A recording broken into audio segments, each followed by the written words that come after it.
Bosku, aduh rame banget ini. Saya nggak buat klarifikasi sih, ngomong aja lah sedikit ya.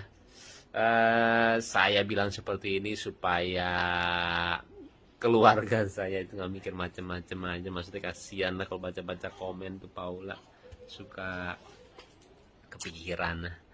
Oke bosku, saya coba jelasin. Aduh, capek deh.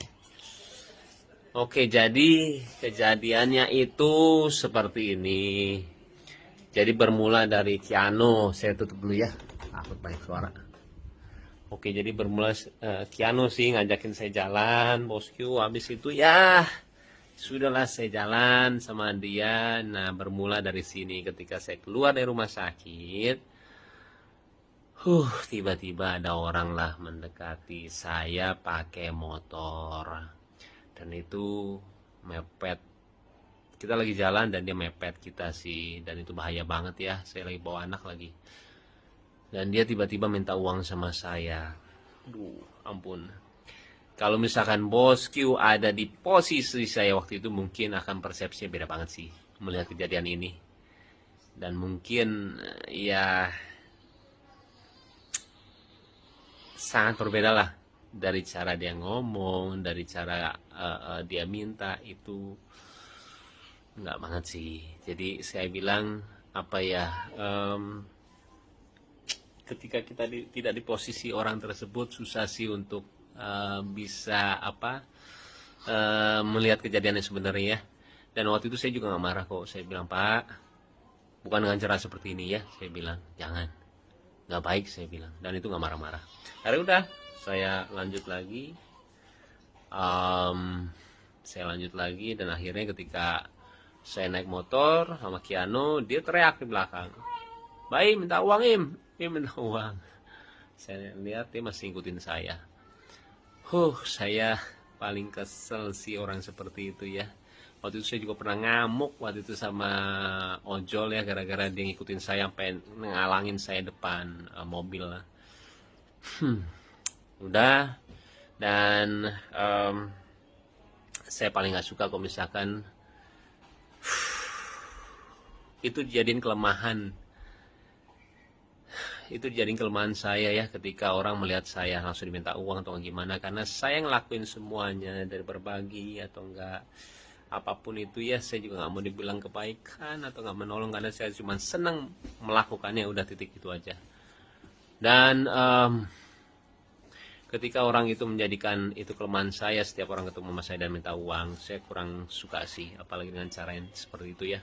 Akhirnya udah, saya jalan aja, nggak mengubris, saya ke rumah lah. Itu lumayan agak jauh sih. Terus saya ke rumah dan berhenti, dan tiba-tiba dia muncul lagi setelah berapa detik ya, 10 detik, 15 detik lah. Saya nyampe, dan kembali dia minta uang sama saya, bosku. Di situ saya lumayan agak ini sih, saya bilang, Pak, tolong jangan dengan cara seperti ini, saya bilang. Jangan ya, nggak boleh, saya bilang. Dan menegurnya saya dengan cara apa? Yang seperti kalian lihat di video. Dan saya, kalau misalnya kalian sering lihat vlog saya sering lakuin itu sih, ketika orang minta dengan cara yang tidak sopan atau gimana, saya sering ngeliatin, dengan cara seperti itu, lu nggak akan dapetin duit. Beneran deh. Saya akhirnya ngasih orang yang mungkin gak ada hubungannya sama dia. Saya sering banget seperti itu. Terus udah, dan tiba-tiba dia juga bilang, setelah saya kasih uang, dia bilang, saya umurnya 77 tahun, kata dia. Terus saya bilang, kenapa? Saya harus kasihan sama dia.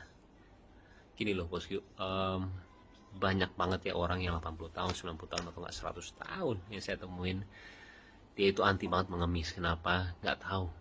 Dan itu membuat saya itu seperti malu sama diri sendiri. Dan saya ngelihat orang kalau misalkan memperlihatkan kelemahannya dia untuk mendapatkan uang, saya itu benci banget. Kayak misalkan dia cacat, saya cacat tuh minta uang dong. Saya sering banget ngelihat orang yang nggak punya kaki, dia jalan, dia jadi orang yang suka apa, baju itu apa sih, brosur, bukan brosur, apa, dia bikin baju lah waktu itu ya, dan itu nggak punya kaki dan dia jalan dan dia tidak ngemis. Jadi buat saya, Kian lagi sayang, ini lagi itu, lihat nih. Ini gak gara-gara Keanu nih. Minta jalan tuh. Hah? Iya. Jadi kalau dengan cara seperti itu saya nggak suka banget sih bosku. Jadi dia menjadikan kelemahan dia untuk bisa meminta uang sama saya. Saya 77 tahun, saya udah tua, minta duit dong, kayak gitulah istilahnya. Saya nggak suka sih. Saya ngelakuin semuanya dengan hati. Saya mau ngasih orang ya sesuai dengan hati saya. Toh itu uang saya juga gitulah. Tapi kalau misalkan ada persepsi yang berbeda dari kalian, saya nggak apa-apa banget. Nah, karena pemikiran orang beda-beda sih, dan saya juga nggak ngerasa gimana banget. Saya klarifikasi seperti ini juga sebenarnya nggak mau, cuman karena ini bertepatan dengan kebahagiaan keluarga saya nggak mau jadi pikiran banyak orang, ya akhirnya saya buat seperti inilah. Oke, kembali itu adalah persepsi saya bosku. Mau atau nggak diterima, saya bilang nggak apa-apa ya. Yang penting saya udah ngomong seperti ini, terserah deh. Saya bilang nggak apa-apa banget. Tapi kembali saya tidak menyesali apa yang saya lakuin beneran. Tapi kalau misalnya ada pihak-pihak yang tidak suka, saya minta maaf ya. Tapi ya itu diri saya mau jadi diri saya padanya sih, nggak mau munafik gitu loh. Kalau misalnya nggak suka ya udah, emang pasti ada orang yang nggak suka dan suka gitu loh. Sesimpel itu sih. Oke bosku, udah azan juga dan sekarang udah bobo lagi langsung tuh. Ih, kayak Korea ya. Sehat-sehat ya sayang. Ini juga baru denger tuh. Iya, oke deh. Sebenarnya agak heboh ya. Heboh banget. Ya udah iya. Mudah-mudahan juga mengertilah posisi dari kita ya bosku ya.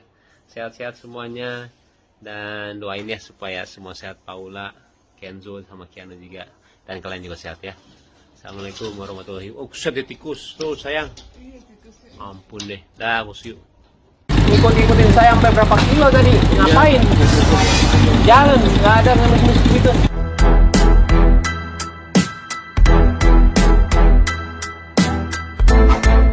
Banyak publik kini menghujat Baim Wong dan akhirnya Baim Wong buka suara perihal sikapnya kepada kakek tua yang viral di media sosial. Sebelumnya banyak warganet menilai sikapnya tidak sopan dan menyayangkan tindakan Baim Wong yang tidak lebih dulu mendengarkan penjelasan si kakek.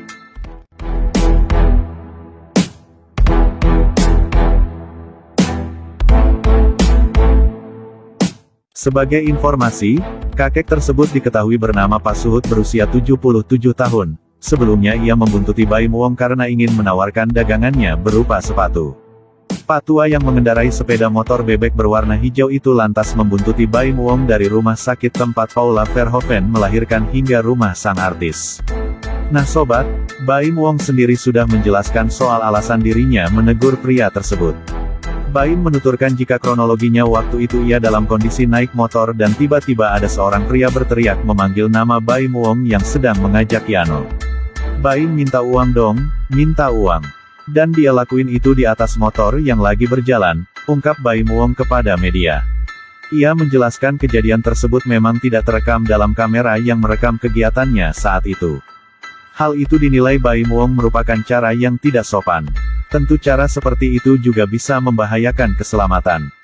Masa ngemis ngikutin? Malu-maluin aja ngejar-ngejar minta duit.